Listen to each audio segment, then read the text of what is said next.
Hello and welcome to another episode of Clark and Addison, Born into the Ivy. We are your hosts, David and Eli, and we are back to talk about the offseason. Unfortunately, there's still possibly two more games of the World Series. Blue Jays are up 3-2 right now. Who do you think's going to win that? I don't know. Well, they're going back to Toronto, so They are. maybe the Blue Jays. It'll be interesting. Hopefully the Blue Jays. Yamamoto pitches in Game 6, though. Yeah, I would be shocked if it doesn't go to 7. That dude is pitching as well as anybody. he's looking the best of the best right now. Yeah. Yes, he is. So next year, I'm going to be worried about him. I mean, yeah, we all should be, dude. That dude is looking every bit worth the $325 million that they are paying him for the 12 years, I think. That's a steal, honestly. Frankly, it is, yes. How old is he? He's like 28, isn't he? I'm not sure.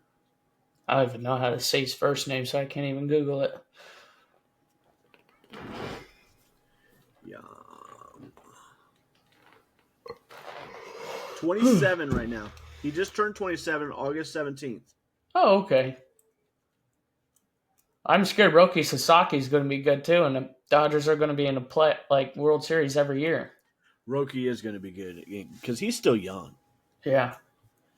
So, I hate this team. I hate the Dodgers. I hope the Blue Jays win. I really want the Blue Jays to win this. Because, it's just they have a high payroll too, but it's not stupid. And it's, you know what I mean? Uh-huh. The Dodgers. I'll be happy for friends of mine who are Dodger fans and everything because that's what friends do, but I hate it too at the same time. You know what I mean? Right. So, luckily I have no Tucker, man. I'm sorry. Luckily I have no friends that are Dodgers fans, so we're good. You don't? You don't have any? No. All Cubbies.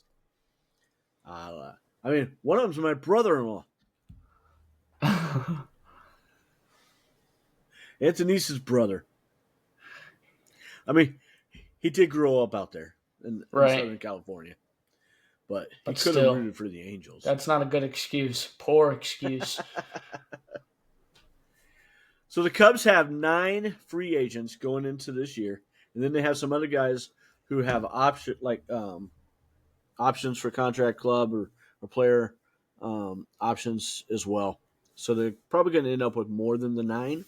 But right now, outright free agents are Kyle Tucker, Brad Keller, Caleb Thielbar, Drew Pomeranz, Ryan Brazier, Mike Soroka, Taylor Rogers, Carlos Santana, and Willie Castro. Of those guys, is there anybody that you expect that would re-sign or that you want to re-sign? Brad Keller. For sure. Other guys can pretty much go. I would like to keep Pomeranz or Thielbar. Oh, yeah, I guess Pomeranz. I guess all those guys are pretty good. I feel like we can get Pomeranz and Thielbar for a decent price. If we can get both of those and not have Brad Keller, so be it. But if we're not getting either of those two, at least get Brad Keller. I think that those two could very well have priced themselves. Actually, all 3 of them could have very well priced themselves out of what the Cubs will pay. Right. Which is unfortunate. Agreed.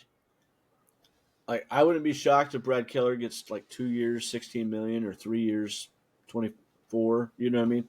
Uh-huh. And I just don't think the Cubs are going to do that in the bullpen. I would, though.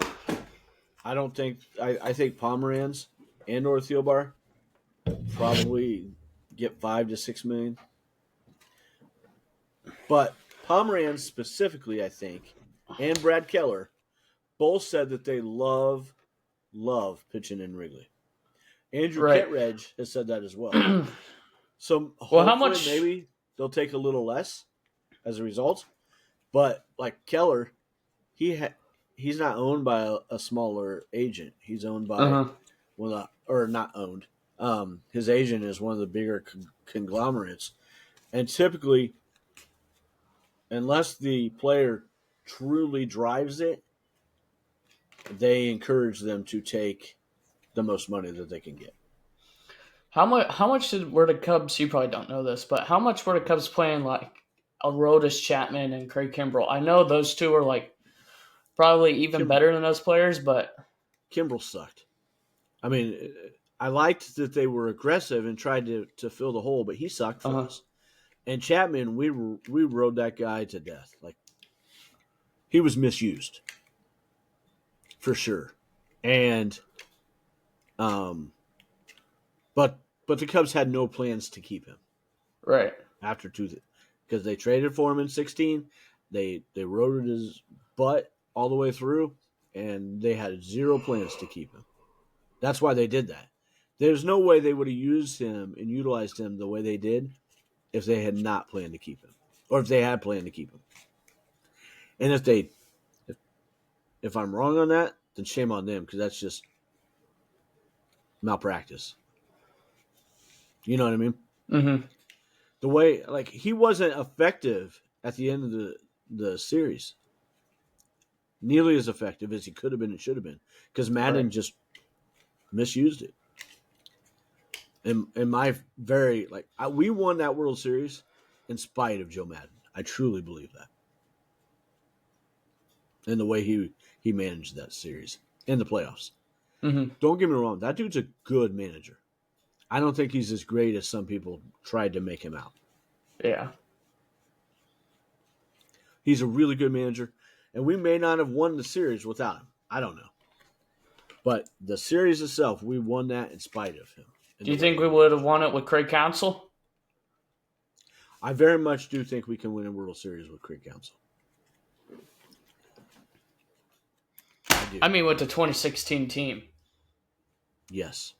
Yeah. I think that team was destined to do it. Like, and I'm not saying that no matter what it was going to happen. I just so many superstars. But they lost some of that hunger after they won it too. Right. The Cubs also have 4 players who have a player mutual or club option. Shota Imanaga has a very complicated contract. The Cubs can opt him into a 3-year, $57 million club option. I think it's $57.75 million. So it would be $19.25 million a year for the next 3 years. He is 32 years old right now. So that would be age 33, 34, and 35. I think that the way he pitched, especially in the second half, I would be shocked if they do this. I hope they wouldn't. I mean, before the second half, before he came back from injury, I thought it was a foregone conclusion that they would pick this up. I mean, he's one of the, if not the most popular player on this team. But you can't do it just because of popularity. Like, right. As much as I love Shota, he did not pitch like somebody who they should pick up this contract in the latter half of the year. He can then, though, if they decline that, opt into a 1-year, $16 million player option. I do not think he does that. I think he would then test free agency because he thinks he can get more. And he probably can. I just don't know that he would. Maybe, I mean, teams like the Mets, maybe, you know what I mean? Mm-hmm. Who are also trying to upgrade. The Cubs' starting rotation isn't a disaster without Shota. It definitely weakens, though, without Shota, I think. I don't know. I don't think so. I think it would weaken depending on who else we might get. I mean, if we keep Colin Ray, and if he pitches like he did last year, and then we add Justin Steele, and Justin Steele comes back pretty Justin Steele-like, then I don't think we'd have any issues. He's coming back from Tommy John surgery, though, and I mean there's a lot of questions to be had for that. I mean, Steele's going to come back and be Justin Steele. I just don't know that it happens right away. That dude's way too competitive, in my opinion. Right. To not. You know what I mean? Right. The Cubs could also, though, if Shota declines that, they can offer him a qualifying offer, which would be for about 1 year, $22 million, and a $6 million raise over what Shota's option or player option is. And I think he probably would accept that. He likes pitch. He loves pitching in Chicago. He loves the team. He loves the fans. He loves the city. I think for a $6 million hike, he would probably accept. This is just speculation on my end, though. It'll be very interesting to see what happens. There's a 5-day window after the World Series. So if the World Series is over after tomorrow night, then starting on Saturday, on November 1st, there would be a 5-day window where teams can exclusively negotiate with their own free agents. And then on, I think it would be the 6th, then free agency is open. I don't know what the holdup is on Nico Hoerner. What do you mean? He's on his last year too, isn't he? No, he signed through next year, through 26. But still, Nico's not a free agent. I'd extend him. I hope that they do extend him. I wouldn't be shocked if they extend Hap. They need to extend Nico way before they but 100%. That ticks me off a little bit. Those are guys that I think could be extended. They're both signed through 26. I think Nico Hoerner is the Chicago Cubs, if I'm being quite frank. I mean, he embodies it all. I talked about Shota loving it.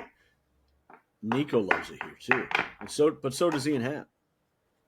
Yeah, but Ian Happ sucks.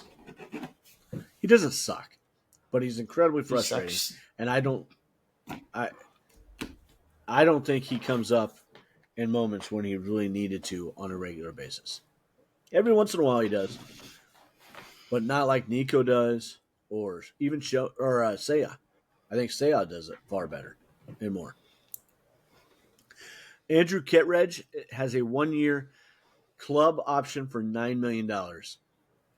I do not think there's any way in hell that they re-sign him or pick that option up.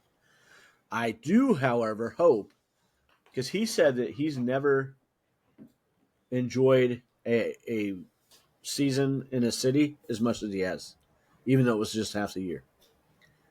A lot of players say that kind of stuff when they come to Chicago. Mm-hmm. But he's probably going to be offered a certain amount too. And I would think that he and maybe even Keller and one of those lefties might be inclined to give a bit of a discount, but only a bit. Like, they're no different than us. We all want as much money as we can make. They do too. You can't blame them for that. But I also think that you got to care about if you want to win or not too. Right. I mean, $5 million versus $7 million, but a chance to actually win on a more regular. You know what I mean? Like, I would, especially at a certain age, I would be more inclined to lean that way. But Kittredge, I would say, is up in that area. Those lefties are both up in that area. And, I mean, Keller's probably not quite there, but he really seemed to enjoy himself as well.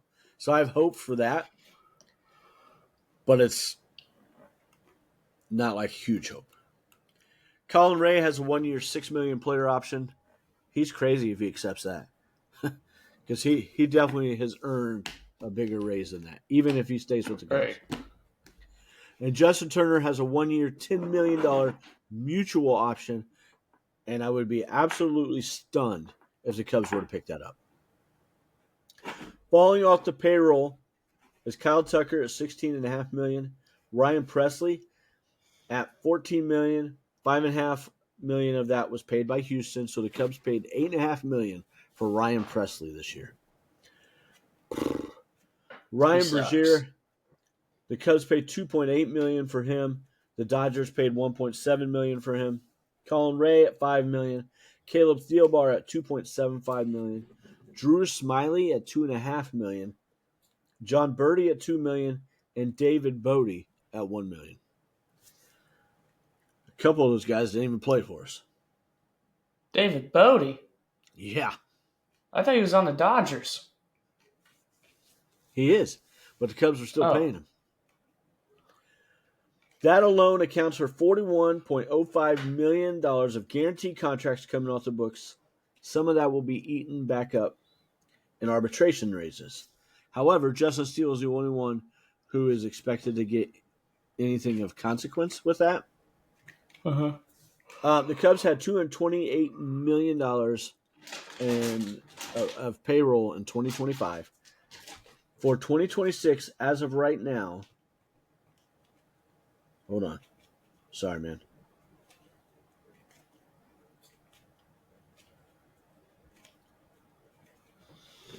It is at $152.5 million. So even if we just go from the 228, that's about it's almost $80 million available. Nope, that's not right. Hold on.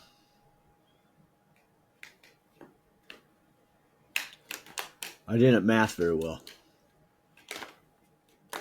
It's $76 million available to add to the team. And these are guys that we could possibly be added. Now, obviously, if they were to accept, or let's say that they were to do the $22 million with Shota, then that brings it to 54. Guys like Kyle Schwarber, possibly. Does that excite you at all? Yeah, it does. Just a little? It excites me big, that possibility. I don't think it happens, but it excites me big time. I'll get more excited when it happens. Would you be if it happens? Would you rather try and sign a guy like Kyle Schwarber or have like Moises Ballesteros get a chance, and or Owen Casey get a chance at being part of the team?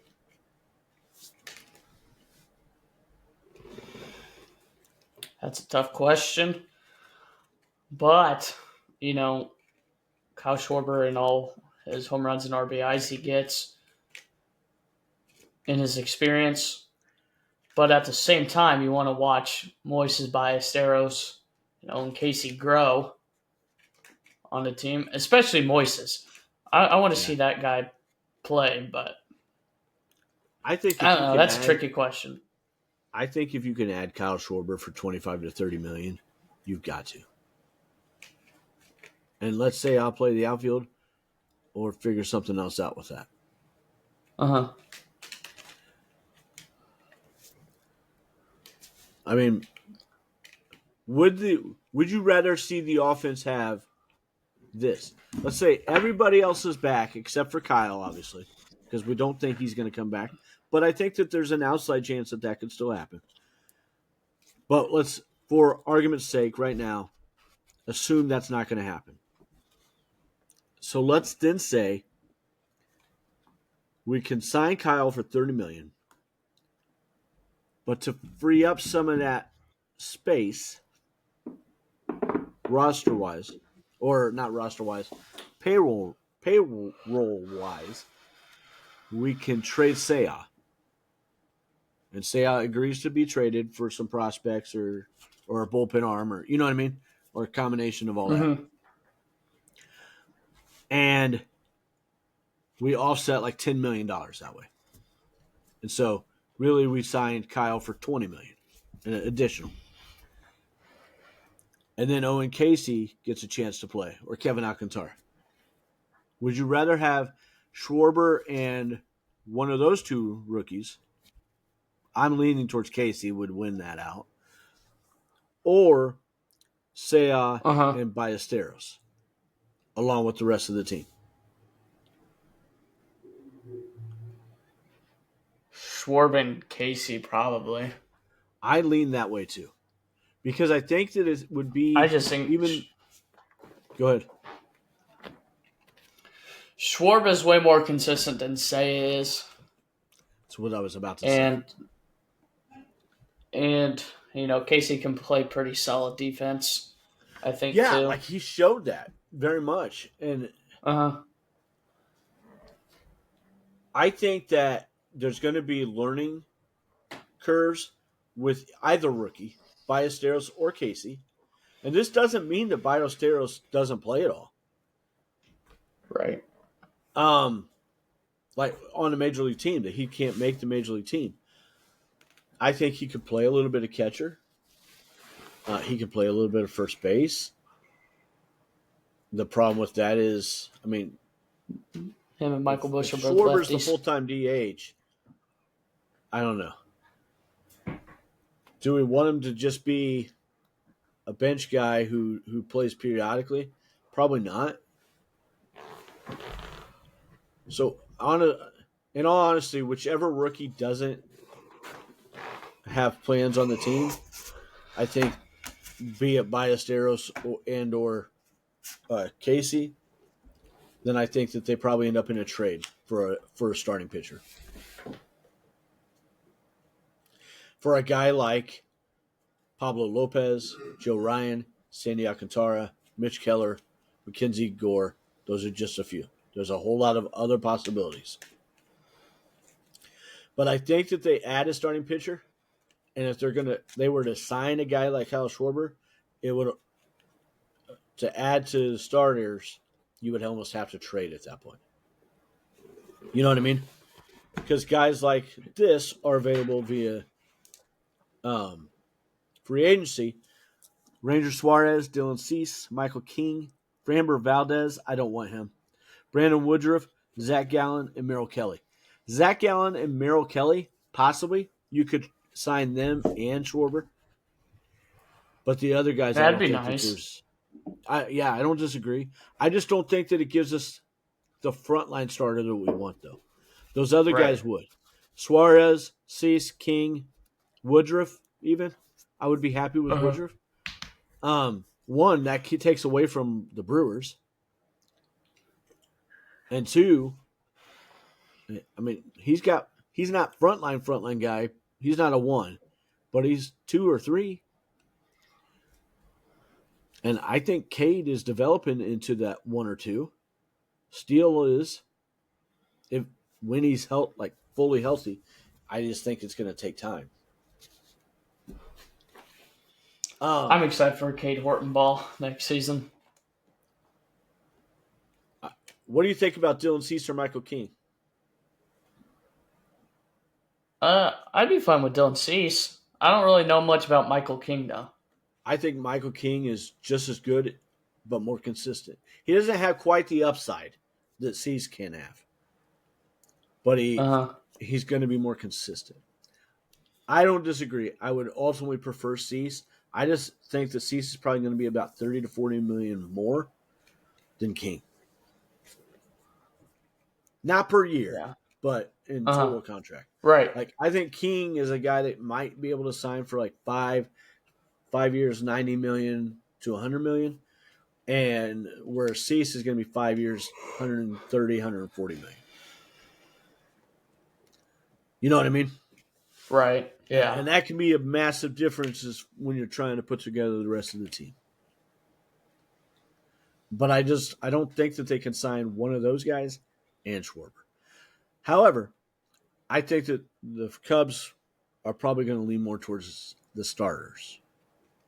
Unless they can figure something like that out. There's not a whole lot of high-end hitters available this year. Tucker and Schwarber are the biggest ones by far. There's other really good ones. They're just not in that upper echelon. You know what I mean? Yeah. These are guys that I like for a possible bench players. Wilmer Flores. That dude crushes lefties. Ahmad Rosario also crushes lefties. Miguel Rojas, Jose Iglesias, Rob Refsnyder also crushes lefties. Lane Thomas, Hunter Renfroe. Those are all guys that I think. Go ahead. What team does Lane Thomas play on? Is he the Diamondbacks, dude? No. Dang it. Who was Lane with? He played That's for the Alex Cardinals Thomas for a little bit. But yes, that is Alex I'm thinking Thomas. of Alex Thomas. These are all guys that can maybe substitute in the outfield in spots at times, like Thomas and Renfroe and Refsnyder. Refsnyder can play first, though. Flores, Rosario, Iglesias, and Rojas can play third. Rosario, Rojas, and Iglesias all can play third, shortstop, or second. Probably even first. And be like Willie Castro guys, but hopefully not guys that would fall off the face of the earth. I was huge into Willie Castro. I almost kind of want to be able to try and re-sign him if we can get him really, really cheap. But I think that most Cub fans would have my head for wanting that. and I understand because, I mean, he was atrocious. Absolutely atrocious. However, I don't think that we used him right. Like, we got him to hit against lefties, and he hit him against righties far more than he did lefties. He was never very good against righties. I don't understand why we did that way. Because they saw that he was a switch hitter, and they loved it. I do think that we need somebody who can sub out Pete a little more as well, though. In center. I mean, I can understand that, but I think that was part of his problem. He just got so tired. Yeah. That too. I mean, he plays at a level. Not that the others don't, but like he just plays at such a high level that he's much more susceptible to get tired at times.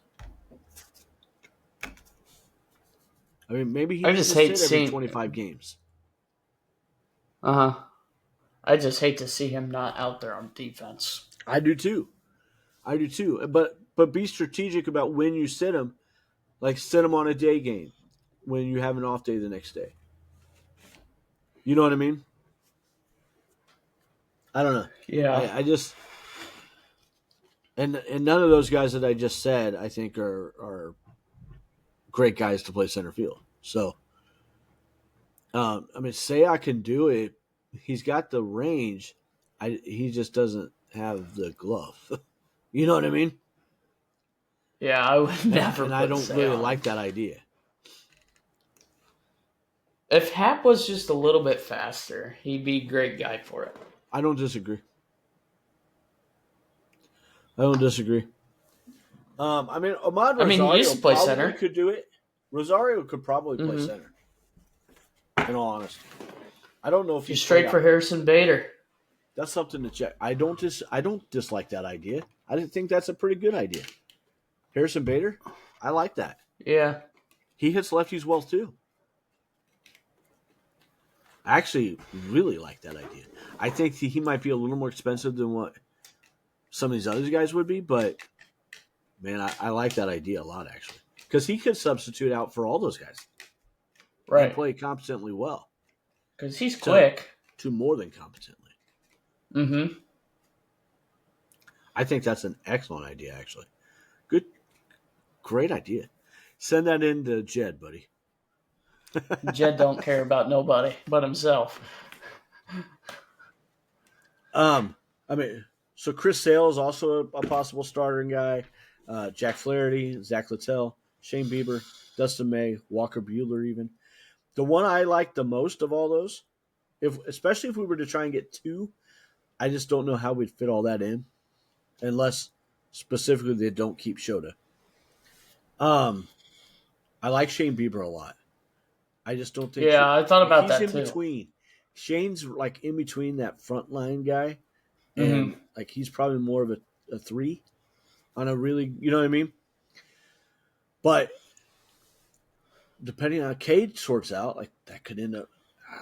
There's just so much dependent, and you can't count on Cade being the ace. Like that would be malpractice as well.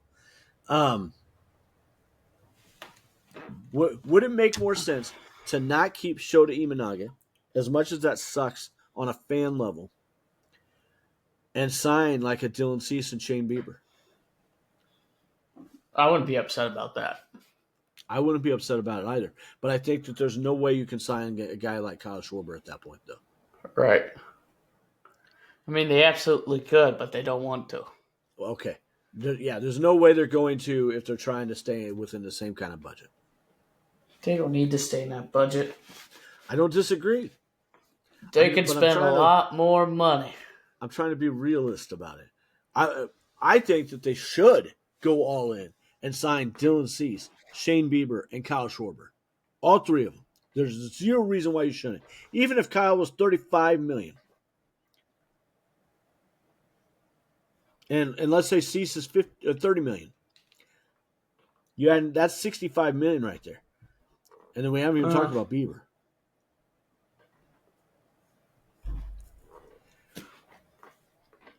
I mean, they have the resources. Again, it's the Dodgers. They make great. Dodgers market is great. I understand, but Shohei and Yoshi both together make that much money. And then I don't even know how much Roki's getting paid, but I'm sure it's a buttload. Shohei makes $70 million a year. AAV. And then you got Freddie Freeman, Mookie Betts. Yeah.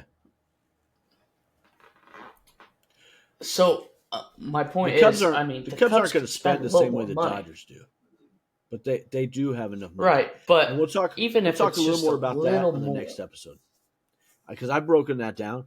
Like this guy tries to tell us as fans that he breaks even.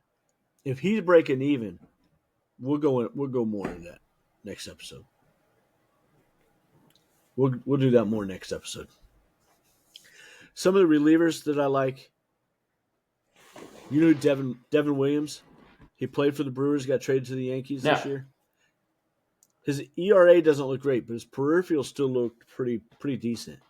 I would love to try and get him as a cheaper option, 1 or 2 year deal, and reunite him with Craig and see how that goes. I think there's some high upside in that possibility. You know what I mean? Same thing with Brandon Woodruff, too. Yes. Brandon Woodruff would do the same thing, too, because, he was under Craig Counsell. Woodruff would probably be cheaper than Bieber. Maybe. They both came back from injury this year, but Woodruff got hurt again and wasn't able to pitch in the playoffs. So that's the danger with him. Bieber has looked really good since coming back from Tommy John surgery. So Woodruff would probably be cheaper. I think that there's more of a and honestly, if you're going to get 2 starters, you're probably trading for one and signing one. You agree? Yeah. So if we're doing that, I would love to trade for like Joe Ryan and sign Shane Bieber. Put them with Taillon. Joe Ryan's really good, yeah. Boyd and Steele. And who am I missing? I'm missing somebody in that, buddy. Did you say Cade? Cade, thank you. And then put Colin Ray in the bullpen if we sign him? I mean, I don't think they're going to keep him, but yeah. And then he's there if they need him. Because at some point you're going to need him. Do you know how many starters, like the majority of the starts were 7 guys this year? That's crazy. That's a lot of health out of the starting rotation. You know what I mean? Yeah. The Cubs stayed relatively healthy most of the year. I like a guy like Phil Maton, Ryan Helsley, the Cardinals ex-closer. Oh, that wouldn't be bad. But these guys are probably going to be a little more expensive. A guy that I think you could try and go get going to be expensive. That might be a little cheaper but has some high upside as well, Raisel Iglesias. He struggled this past year. I could see him bouncing back quite a bit, though, because he's done that before. Bullpens are so volatile. And players are so, they're great one year and not so great the next year. So I think guys who who have past history of being good but struggled this past year are prime guys to try and go get. You know what I mean? Right. Especially if you can get them for a lower price. Yeah. A guy like Sean Newcomb would fall into that category too. Michael Kopech maybe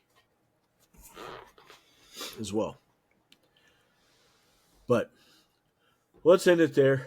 Like I said, in the next episode, we'll talk more about the payroll and how much money the Cubs revenue brought in, and then see what we think of the proclamation that they're just breaking even, and why can't we add more payroll to get some of these guys to make this team more formidable?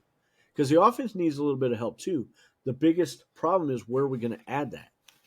Do they have young guys who can step in? Yes. But there's so many question marks with that then when you're adding too many young guys. Because you still have the issue that PCA had at the end of the year. So we're not 100% sure we can trust them all year yet. Offensively. You know what I mean? I love the guy. Mm-hmm. And he's turning into a superstar. He is a special talent. But is he special talent like MVP, perennial contender? Or is he special talent? That dude is amazing on defense, and he's going to be streaky on offense. You know what I mean? Yeah, I think it will be a couple more years of him being streaky, but then I think he'll start to pick it up. Do you know who I think is going to break out to a bona fide star next year? Matt Shaw. No. Well, I mean, possibly, but not to the same level that I'm talking about with this other guy, Michael Busch. Oh, yeah.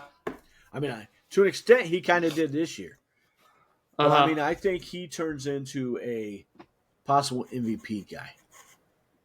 Sorry, Dodgers. How great is that? Had to get possibility. Had to get Freddie Freeman. I love Michael Busch. But, yes, I think Matt Shaw makes a big step. I hope that they do not panic and try and go get another third baseman. I have a fear of that. You know what I mean? Right. Because I think that he progressed well. We saw good progression. People are panicking because of the way he did in the postseason. And I get it. But, man, most of that was against some high velocity. And that was the first time he's probably seen a ton of that like that. He's already shown he can adjust. Trust him to keep doing that. He works hard. And I think this kid can be a really good hitter. I think he can be as good of a hitter as Nico Hoerner with more power. That would be nice. Yeah. That'd be huge. Have ourselves a future Hall of Famer right there. We need more guys who hit like Nico. I think Shaw is one of them who can do that. And I think Michael Busch is too. My fear with Michael is that he might sacrifice power, and I don't want him to do that. If he were to try that. You know what I mean? Yeah, I'd keep Michael Busch. I want to... Agreed. And I would hit Nico lead off all the time. Mm-hmm. And hopefully Shaw can, at some point, end up in that 2-hole. But for now, I mean, as the team exists right now, it's probably going to be Ian Happ. Unfortunately. Or Ballesteros, if Ballesteros is the DH. I'd like Ballesteros in that spot, actually. Yeah. But thank you very much for joining us on Clark and Addison Born into the Ivy. On our first episode of talking about the possibilities with the hot stove and how the Cubs can improve themselves and guys that might be able to go get. So join us again on our next episode. Everybody have a great night. Go Cubs. Go Cubbies.